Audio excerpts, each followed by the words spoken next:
Assalamualaikum warahmatullahi wabarakatuh. Saya Sylvia Rizwa Effendi, NIM 4245631.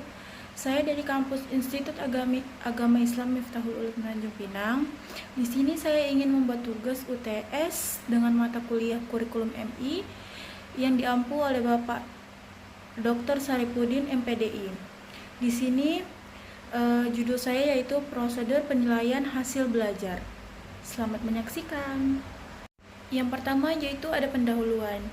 Penilaian hasil belajar adalah proses sistematis untuk mengumpulkan dan menganalisis informasi tentang pencapaian peserta didik.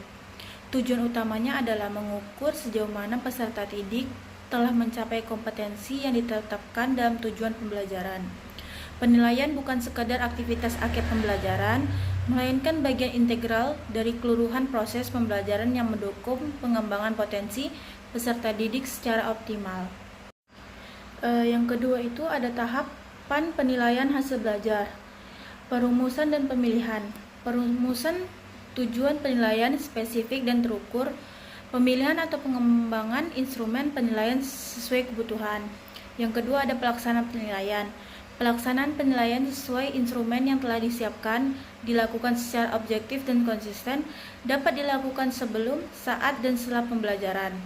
Yang ketiga, pengolahan dan pelaporan.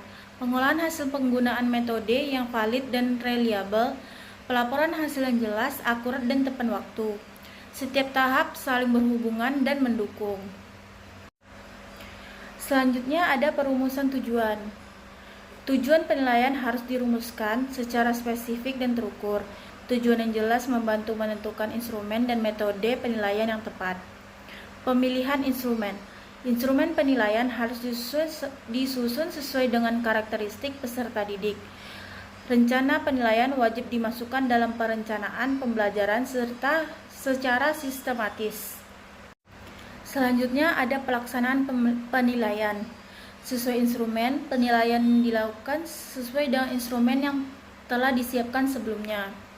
Objektif dan konsisten. Pelaksanaan penilaian harus bersifat objektif dan konsisten untuk hasil yang akurat. 3. Waktu penilaian. Penilaian dapat dilakukan sebelum, saat, dan setelah pembelajaran berlangsung. Selanjutnya ada pengolahan. Pengolahan hasil penilaian menggunakan metode yang valid dan reliable. Data yang dikumpulkan secara sistematis untuk menghasilkan informasi yang dapat dipercaya. Setelah itu ada pelaporan. Pelaporan hasil penilaian harus memenuhi kriteria. Yang pertama, jelas dan mudah dipahami oleh semua pihak. Yang kedua, akurat berdasarkan data yang valid. Yang ketiga, tepat waktu untuk mendukung keputusan. Yang keempat, menjadi dasar tindak lanjut pembelajaran. Selanjutnya ada instrumen penilaian. Dia terbagi menjadi 3. Yang pertama, karakteristik peserta didik. Instrumen disesuaikan dengan tingkat perkembangan kognitif peserta didik.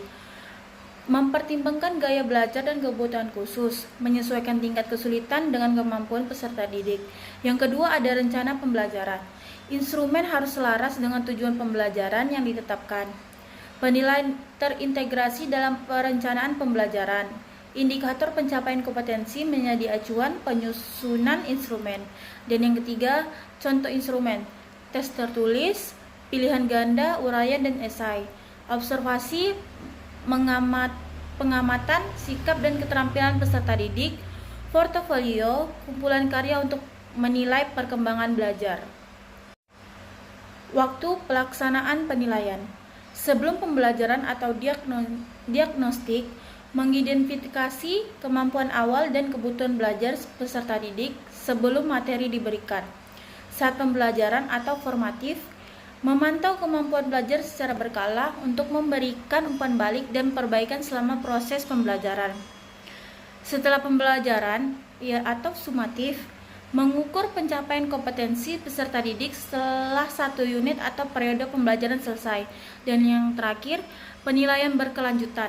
Penilaian yang dilakukan secara terus-menerus sangat penting untuk perbaikan dan peningkatan kualitas pembelajaran serta keseluruhan.